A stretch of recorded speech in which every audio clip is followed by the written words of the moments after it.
Línea Ancoa-San Fabián. Aspectos generales. La tensión nominal de esta línea son 220 kV, la longitud de la línea son 120 kilómetros. La puesta en servicio fue el 31 de agosto del año 2017. El propietario es STC, Grupo Saesa.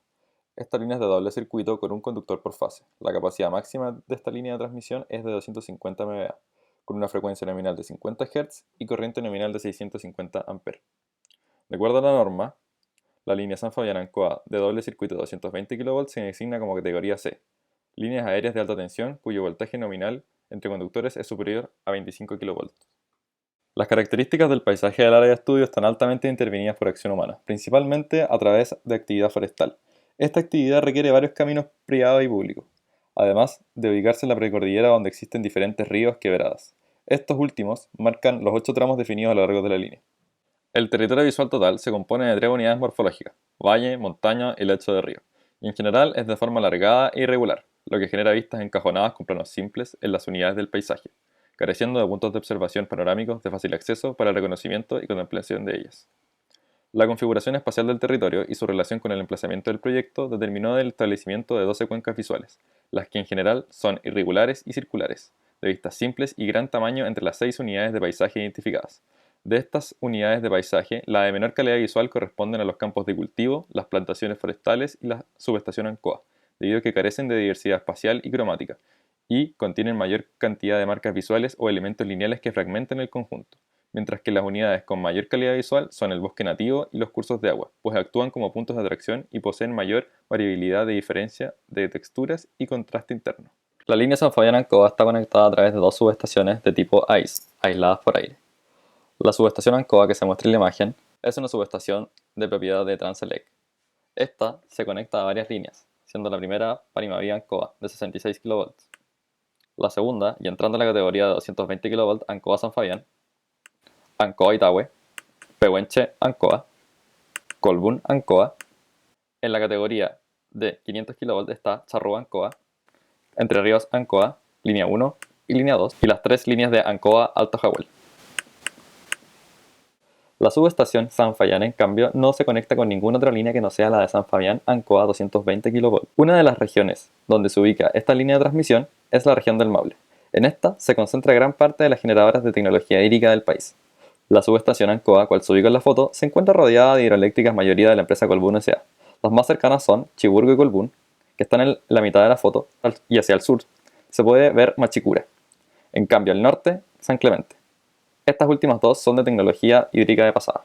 Las cargas más importantes se consideraron como ciudades y concentraciones de población grandes. En particular, la subestación Ancoa se ubica en el poblado de Colbún, 20.765 habitantes. Pero la carga más importante es Linares, con 73.602 habitantes. Por otra parte, la subestación de San Fabián está ubicada cerca del pueblo de San Fabián de Alico, y más importante aún, Chillán, con 159.476 habitantes. En esta línea se usaron dos tipos de conductores. El primero es el ACAR 750 1000 circular 1000, que se usó durante 119,25 km de los 120 totales. Este cable tiene una capa de material conductor de 18 hilos de aluminio en el exterior y otras 3 capas de acero reforzado en el centro, con un total de 19 hilos. Este refuerzo de acero se utiliza para disminuir el campo eléctrico en la superficie y con esto el efecto corona entre fases o fase y torre. El otro conductor utilizado es el AAAC Flint de 37 hilos y 4 capas. Este se utiliza en un tramo de 750 metros y se debe a que hay que atravesar el río Achibueno, en el que las condiciones de viento y humedad cambian en comparación a lo presente en el resto de la línea. Ahora, para el cable de guardia se utiliza solo uno, del tipo OPGW, como lo visto en la figura.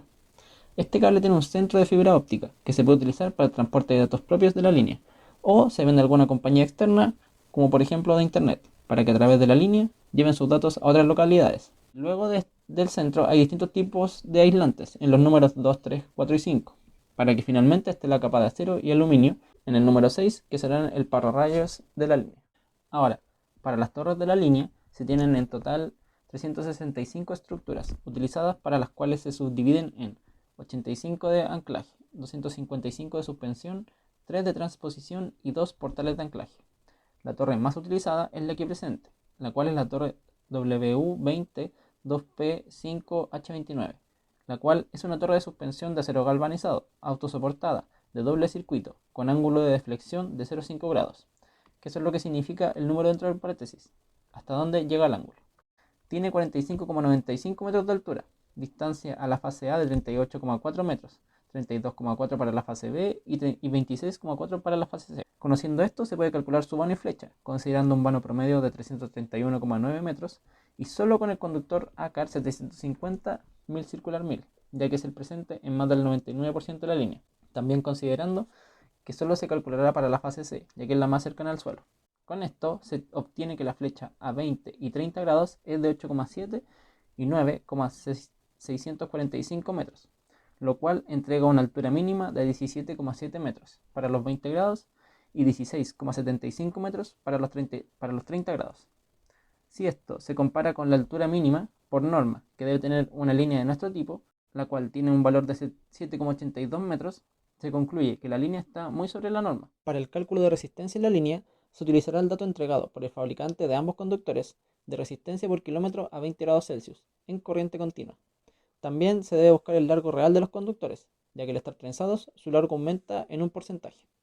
Habiendo dicho esto, se obtiene el valor de resistencia de corriente continua, según la siguiente ecuación, arrojando un valor de 10,098 ohm, donde este término es la resistencia por kilómetro del conductor ACAR multiplicado por su largo real más este otro término que es la resistencia por kilómetro a 20 grados Celsius del segundo conductor AAC Flint multiplicado por su respectivo largo real también. Entonces finalmente se sabe que la resistencia de corriente alterna es un 1% mayor aproximadamente que la de corriente continua, por lo que se obtiene un valor de 10,198 ohm, el cual genera una diferencia porcentual de un 0,13% entre el valor obtenido y el real, lo cual tiene concordancia ya que nuestra línea transporta corriente alterna. A continuación, hablaremos de cómo obtener los valores de reactancia de la línea.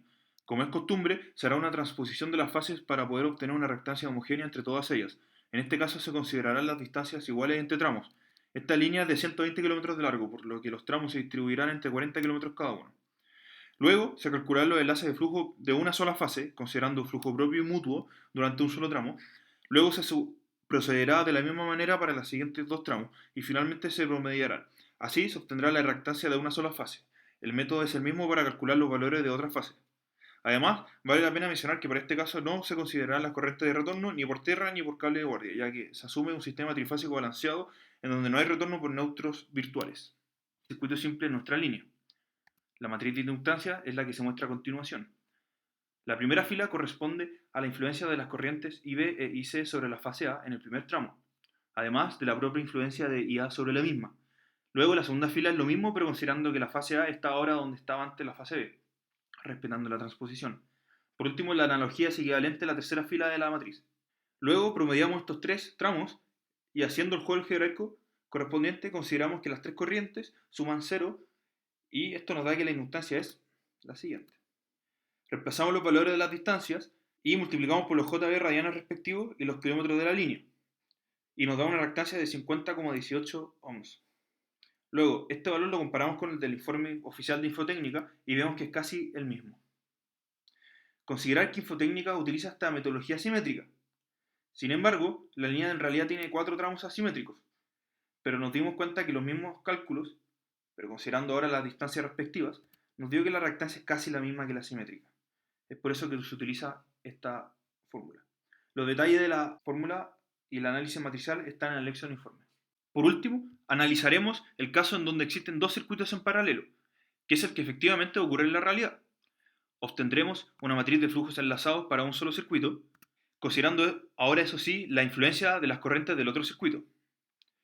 La matriz resultante es la siguiente. Luego, promediaremos el flujo resultante promedio de un solo circuito con el flujo promedio resultante del otro circuito y obtendremos un flujo equivalente. No olvidar las consideraciones que las sumas de las corrientes son igual a 0 y que la corriente en cada circuito ahora es la mitad de la original. Simplificando, nos queda la expresión siguiente, que nos da una reactancia de, multiplicando por JW radianes y los kilómetros respectivos, de 25,477 ohms. Como se puede observar, es aproximadamente la mitad de la reactancia del circuito simple. Esto se debe principalmente a la analogía de que las líneas ahora están conectadas en paralelo. Infotécnica no suele hablar de este parámetro, ya que en general se usa solo un circuito y no las dos al mismo tiempo. Como conclusión final, se puede concluir que la pequeña diferencia entre la reactancia obtenida por nosotros e Infotécnica es por la cifra significativa y los factores que considera su soporte de cálculo. Asimismo, con la resistencia, ya que ambos tienen una diferencia tan pequeña que se llega a la conclusión que el modelo empleado en esta tarea es perfectamente válido.